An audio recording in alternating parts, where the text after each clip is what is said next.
tardes. En esta ocasión, el Departamento de Anestesiología se encargó y se dio la tarea de buscarle ese toque selecto a las ponencias del día de hoy. Nos enfocamos en dos temas de suma importancia para nuestro hospital. Esto es la anestesia en cirugía oncológica y anestesia en cirugía neonatal. Estos dos temas tienen gran impacto en la atención de nuestros pacientes y de su familia.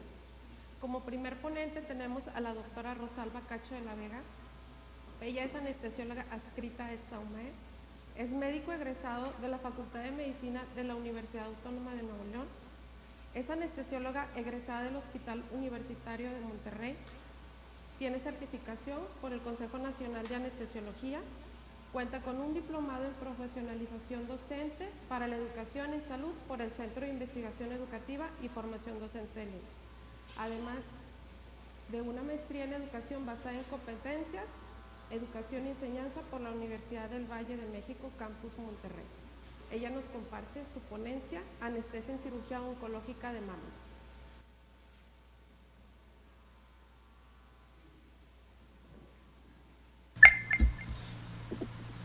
Hola, buen día. Primero que nada quiero agradecer al comité organizador de este congreso la invitación para hablar del tema de anestesiología en cirugía oncológica de mama, un tema que es muy importante, por lo menos para los que trabajamos en esta institución, ya que la cantidad de pacientes que vemos con esta patología todos los días es grande.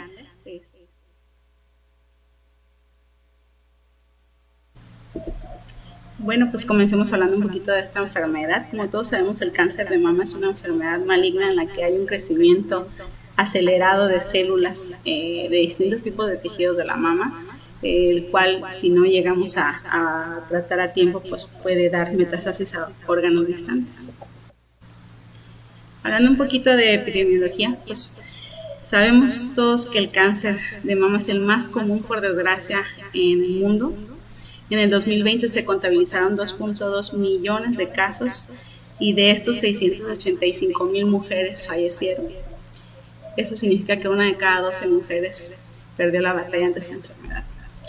En un número menor, los varones también presentan esta patología, siendo de un 0.5 a 1% su incidencia. Pues en México no nos quedamos atrás. También el cáncer de mama es la primera causa de muerte en nuestras mujeres. El año pasado hubo 7,880 muertes por ella. Por desgracia, en la pandemia ha aumentado el número de casos de esta enfermedad. De tener 8,000 casos, subieron a casi 12,000 casos en el 2021. Y un crecimiento de aproximadamente el 35%. Se cree que este crecimiento se debió pues a que muchas mujeres, por el miedo al COVID-19, pues dejaron de irse a atender, que muchos centros de atención pues dejaron de funcionar. Entonces pues se incrementó esta patología. Bueno, el INEGI nos presenta en esta imagen que hay un crecimiento alto de incidencia de pacientes. Podemos ver aquí que es en el estado de Baja California, en el estado de Chihuahua, en el estado de Durango, en el estado de Aguascalientes, en el estado de Colima y pues como no también en la Ciudad de México.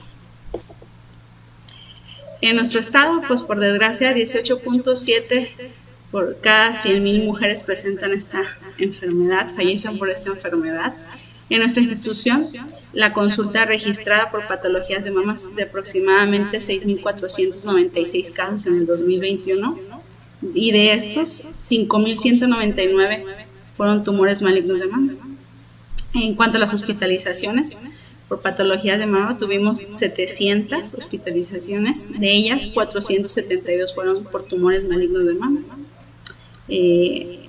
Y en cuanto a las cirugías, fueron 569 cirugías realizadas de mama, de las cuales 291 fueron mastectomías radicales y biopsias fueron 278. En cuanto a las secuelas de la mastectomía, que es el tema que nos aborda el día de hoy, es bien importante recalcar que de un 20 a un 50% de las mujeres que padecen o que presentan una mastectomía van a presentar dolor postoperatorio agudo y crónico en el área del tórax, en la axila y en el brazo. Muchas de ellas van a perder sensibilidad, van a tener parestesias, hipoestesias, neuralgias interpostobraquiales, síndromes de mama fantasma, hipomovilidad. Todo esto pues repercute en la calidad de vida de la paciente y es por ello que es tan importante revisar el manejo del dolor de estos pacientes. Dentro de los factores de riesgo para desarrollar dolor crónico postoperatorio en una mastectomía, pues tenemos la disección de ganglios axilares, el tipo de cirugía que se realice, la radioterapia, quimioterapia conjunta y, más importante, el manejo del dolor insuficiente que se le da a ellas.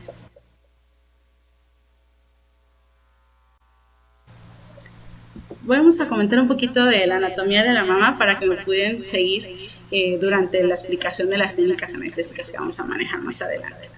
Bueno, pues como todos sabemos, la mama surge de entre la segunda y la tercera costilla y puede llegar hasta la sexta y séptima costilla, dependiendo de la constitución de cada paciente. Abarca desde el borde external hasta la línea axilar lateral, línea axilar. Unas 2/3 partes de la mama reposan sobre el músculo pectoral mayor y una tercera parte sobre el músculo serrato anterior.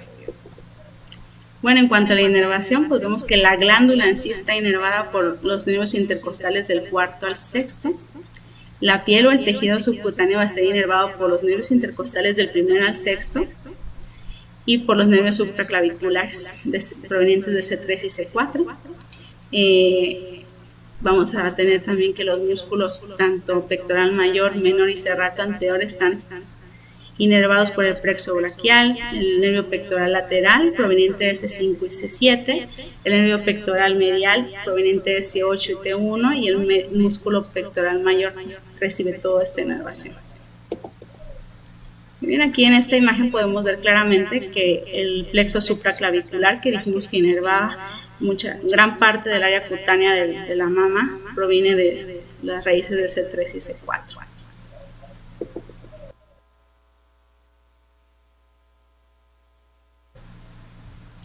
Bueno, ahora vamos a hablar del tema que nos atañe, que es las técnicas anestésicas que vamos a utilizar en las cirugías oncológicas de mama.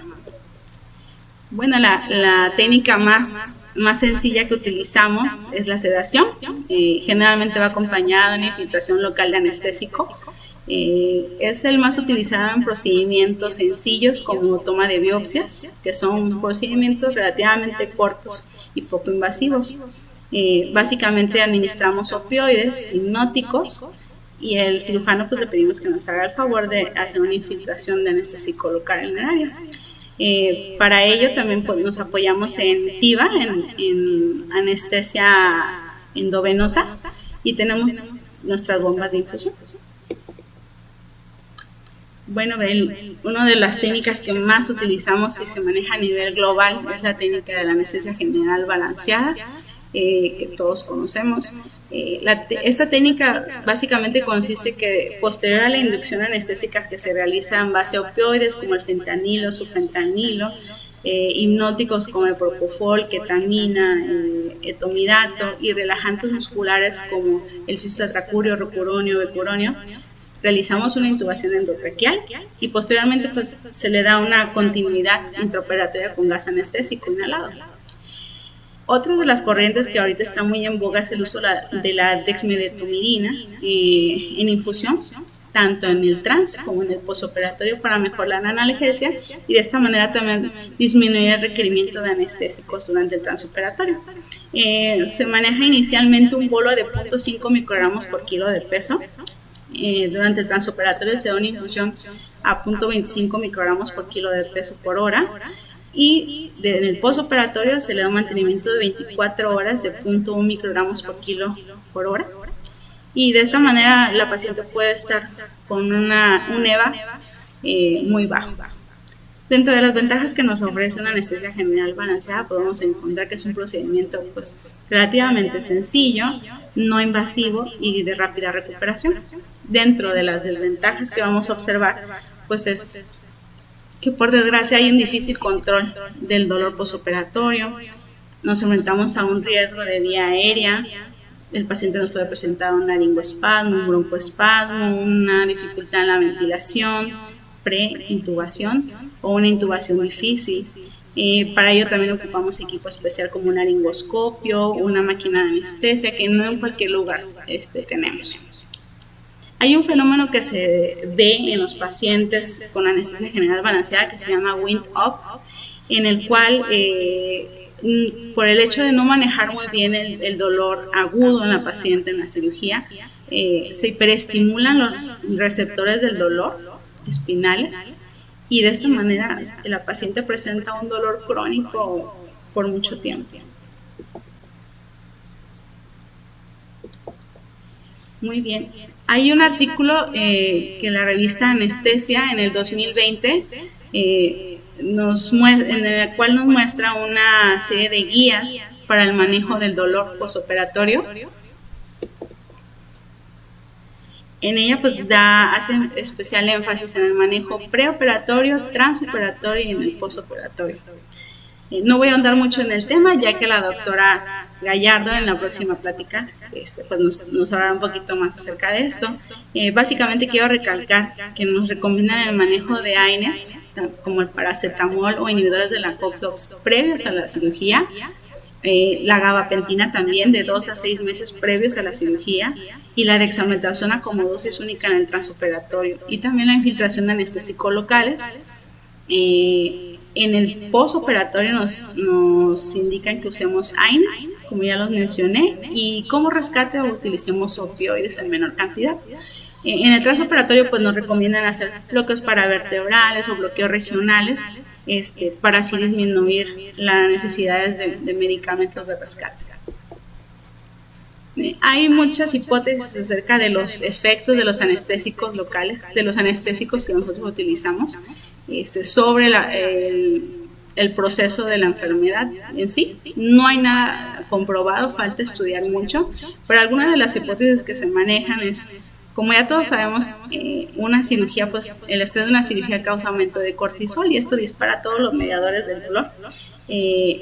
También los anestésicos inhalados que utilizamos para anestesias generales pues nos indican que también liberan cortisol, disminuyen la función del sistema inmune, aumentan los mediadores del dolor, disminuyen la función o la actividad de las células natural killer que pues protegen al organismo de las células cancerígenas. Los opioides también nos indican que aumentan la angiogénesis.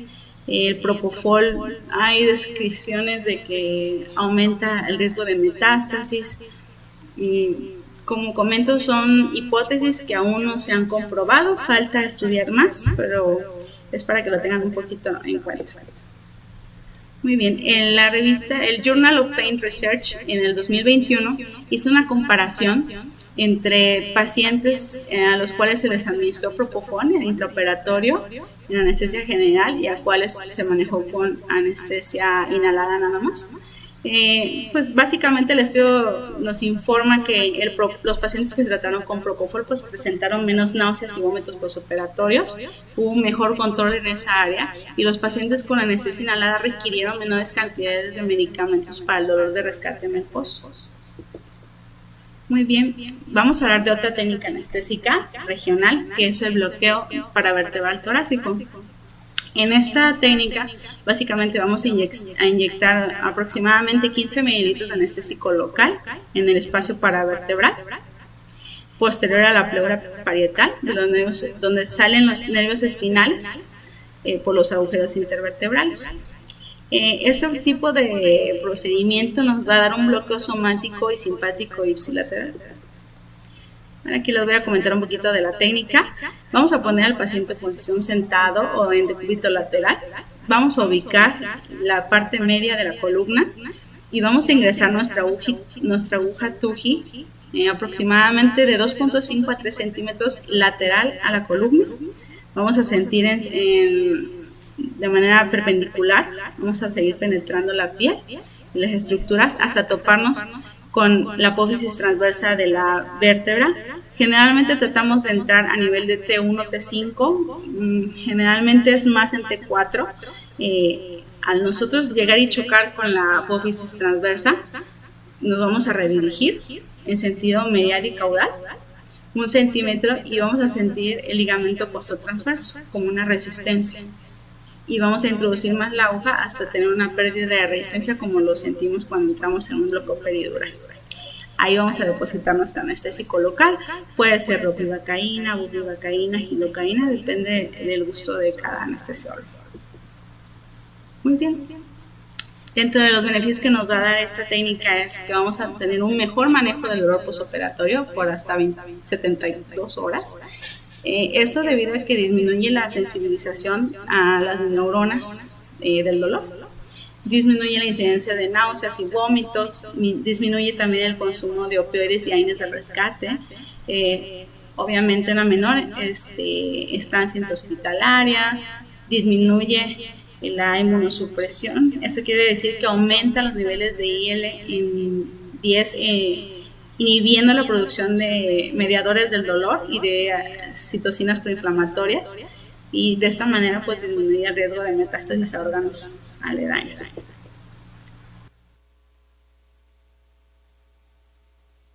Muy bien. Otra de las técnicas regionales que les voy a mencionar es el bloqueo del nervio pectoral. Dentro de las técnicas descritas de esta técnica, las subtécnicas, se encuentran el PEC-1, PEC-2 y el bloqueo simple del serrato. ¿De acuerdo? El PEC-1 se lleva a cabo bloqueando los nervios pectorales medial y lateral. De esta manera se logra bloquear el pectoral mayor y el pectoral menor. El PEC-2, que es el más utilizado actualmente, pues nos ayuda a bloquear tanto el músculo pectoral, la inervación del músculo pectoral mayor, menor y el serrato anterior, que si recordamos en la anatomía que les mencioné hace un rato, pues básicamente estamos cubriendo el 100% de la glándula mamaria. Y el bloqueo simple del serrato, que se logra con el bloqueo de los nervios intercostales. Bueno, este bloqueo de nervio pectoral es más útil en cirugías donde vamos a poner expansores mamarios, en caso de poner prótesis en pacientes post-mastectomizadas, y se utiliza ya que la distensión del músculo pectoral mayor causa mucho dolor, que es muy difícil de controlar con AINES. No se recomienda que esta técnica se use de manera única, se recomienda que se use aledaña con otros bloqueos regionales o con anestesia general por comodidad de la paciente. Algunas de las complicaciones que presenta es la presencia de neumotoras y lesiones vasculares. Aquí podemos ver en la diapositiva un bloqueo PEC-2. Básicamente lo que vamos a hacer es localizar el tercio distal de la clavícula.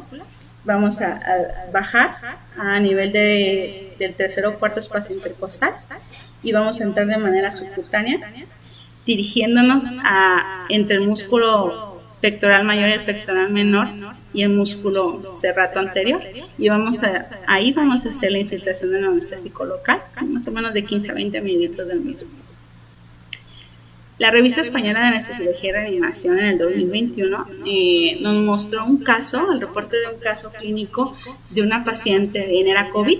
Lo relevante era que en esa época pues tratábamos de disminuir la posibilidad de tener que dar una anestesia general y el tiempo de intrahospitalario de la paciente. Entonces, para este fin se utilizaron 3 técnicas de bloqueos regionales, como el PEC-2, que ya lo mencioné, el bloqueo intercostal, PEC intercostal, y el bloqueo del nervio supraclavicular. En este caso, era una paciente de 70 años, a la cual se le iba a realizar una mastectomía radical modificada, pero tenía la particularidad de tener una cardiomiopatía secundaria a la quimioterapia, una insuficiencia cardíaca congestiva con una fracción de eyección del ventrículo izquierdo de aproximadamente 20%, y hipertensión pulmonar, dentro de otras cosas más, ¿verdad? Entonces sí era un caso muy difícil, en la cual pues someterla a las técnicas normales o comunes pues la ponían en mayor riesgo. Por ello se realizó ese tipo de bloqueos, y pues el reporte es que la paciente salió muy bien, requirió poca ayuda de medicamento intravenoso, de opioides y de sedación.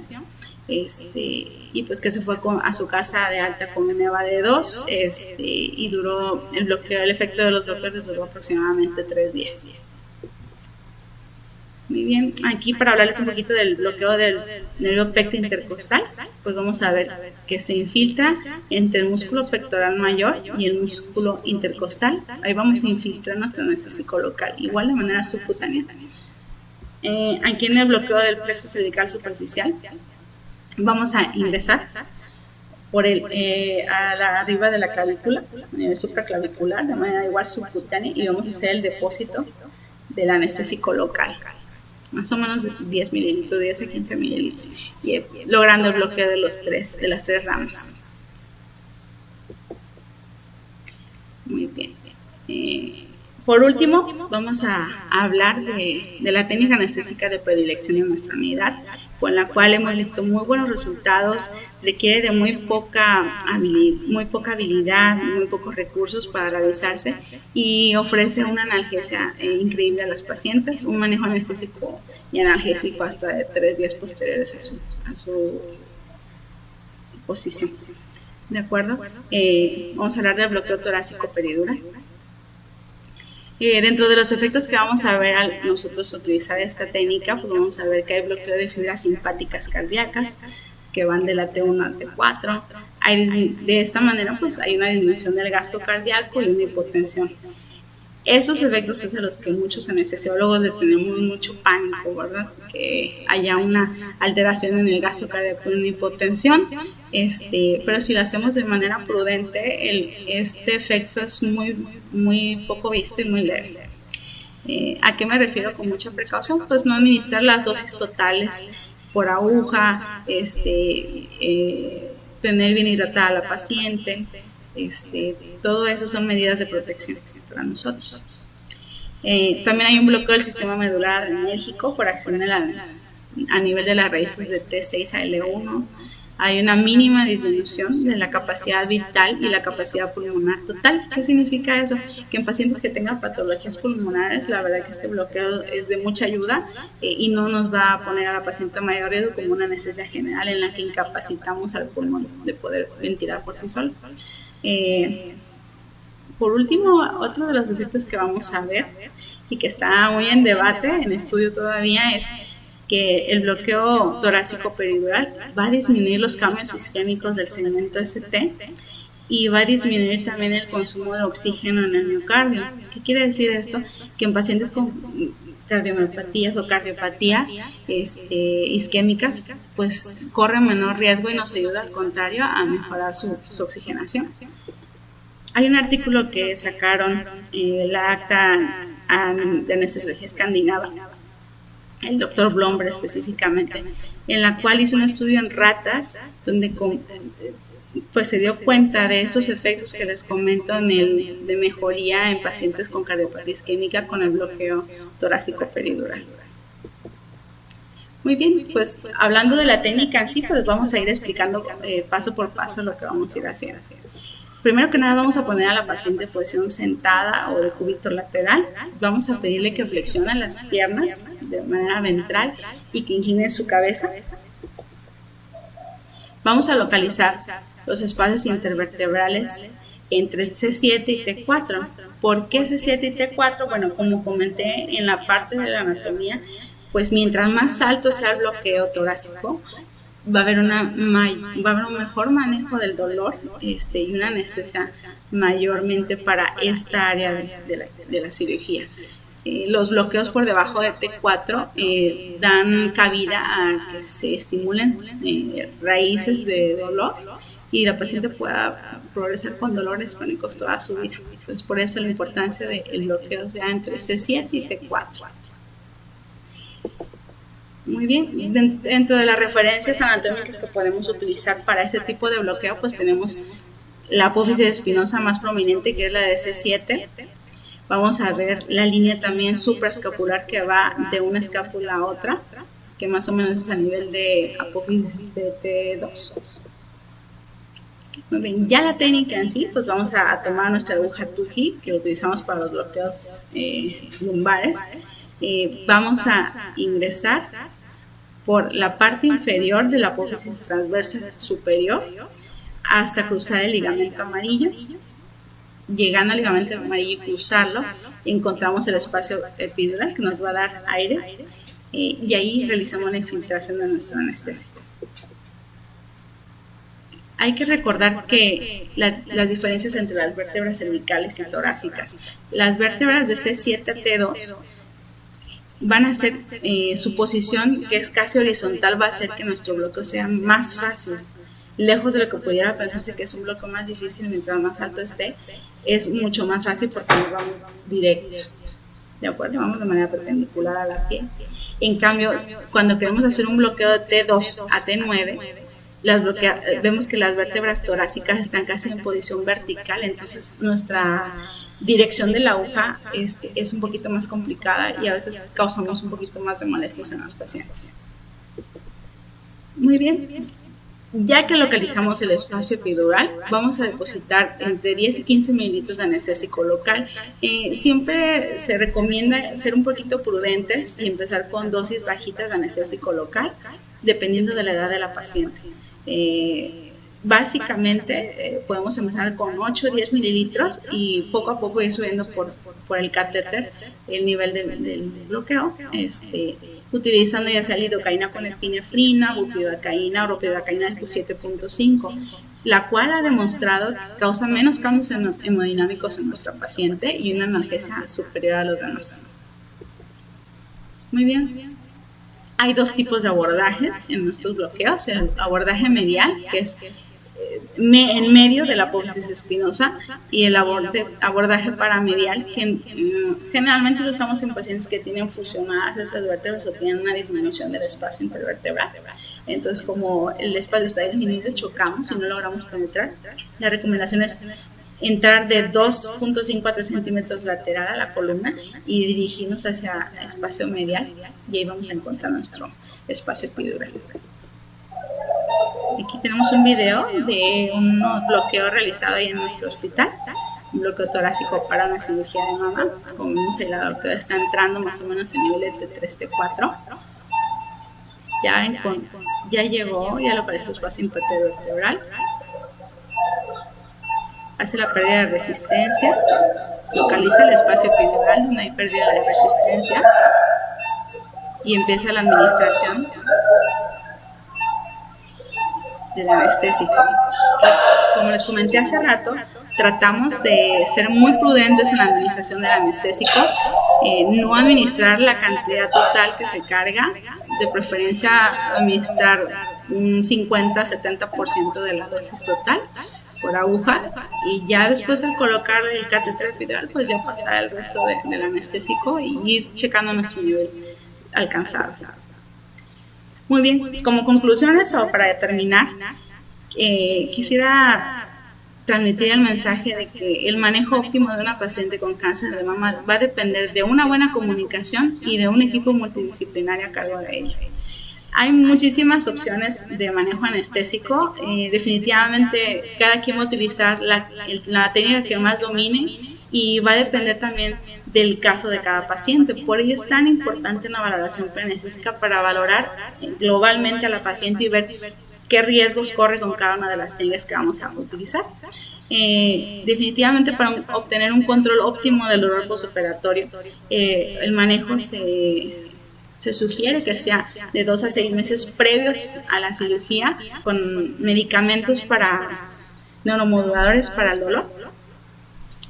También vamos a tener en cuenta que hay muchos medicamentos anestésicos que podemos utilizar para nuestra técnica. Hay muchas hipótesis de los efectos de cada uno de ellos, pero lo importante es que utilicemos el que creamos que da más beneficios a nuestra paciente. Definitivamente el bloqueo torácico peridural para nosotros sigue siendo el gold estándar en el hospital para el manejo de nuestros pacientes.